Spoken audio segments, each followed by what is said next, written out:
Secretary of State to check the citizenship, check the eligibility of these people who have signed up for a driver's license or a welfare recipient.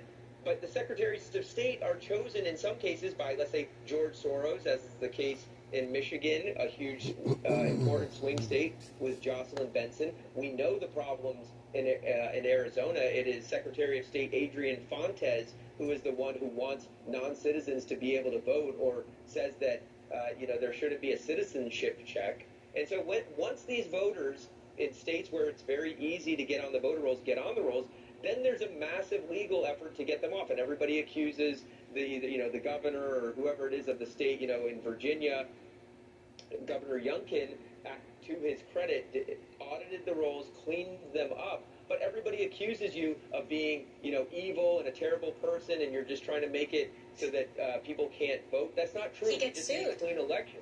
Yeah, and that's the really important thing here, Chanel, is that the Biden-Harris administration is suing the states that are trying to clean up their voter rolls, that are trying to remove dead people off of the voter rolls and non-citizens off of the voter rolls. Just tells you whose side they're on.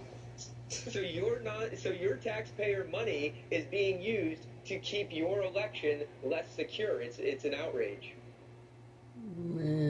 What are the solutions here? I know you had a series of recommendations in this report. You recommend more watchdogs, more just knowledge, people understanding how this works so they know what to look for. But what are some of the more tangible solutions to help mitigate some of this? Yeah, well, there's a couple of things. I mean, we are just weeks away from the election, and these aren't going to be cleaned up in weeks. It takes years in some cases for these legal battles to play out. And so the time to look into all of this for 2026, for 2028 is yesterday. It's now.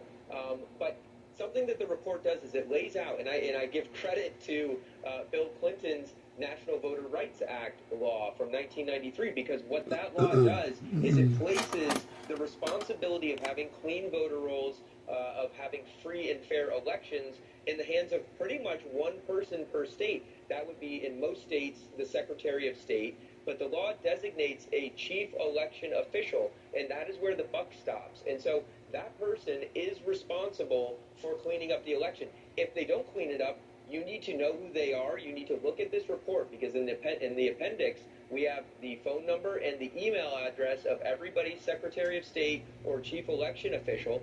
That is the person responsible. And if they are not cleaning it up, they need to be investigated. They need to be possibly sued. The state needs to be sued. And that's how these things are going to clean up. It's a legal battle in all 50 states. It's unbelievable that we're repeating so much of what has already happened. I know that there was another talking point, or at least point, that this report highlighted about voter registration in places like Michigan. Back in 2020, there were some alarms raised because there seemed to be 90 to 100% voter registration in certain states and certain counties in Michigan. And it seems that the voter rolls have not been cleaned up enough. We still have 90 to 100% voter registration in certain counties in Michigan, which we all know is not very likely accurate.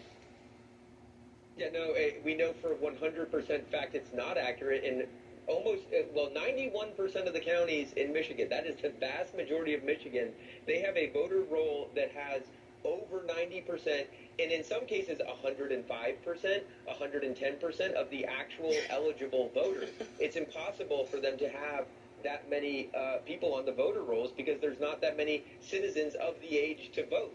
And so what this means is it's a lot of people who have moved out of Michigan, but they're still on the voter roll. And the voter rolls, you can get the voter rolls. You can get all of the details. Some states, they charge you money. Some states, like Florida, it's very easy to get the voter roll. But for bad actors, for NGOs and groups that claim to be get out the vote groups, they can identify the people who are still on the rolls but don't live there anymore. And then for example, in Wisconsin, if you don't have to show a voter ID, once the ballot is given to the person who shouldn't get the ballot, and then it gets put into the stack, it gets put into the counter, that's what we know from 2020. It's impossible to separate it out. And so all you need is a voter roll that has too many people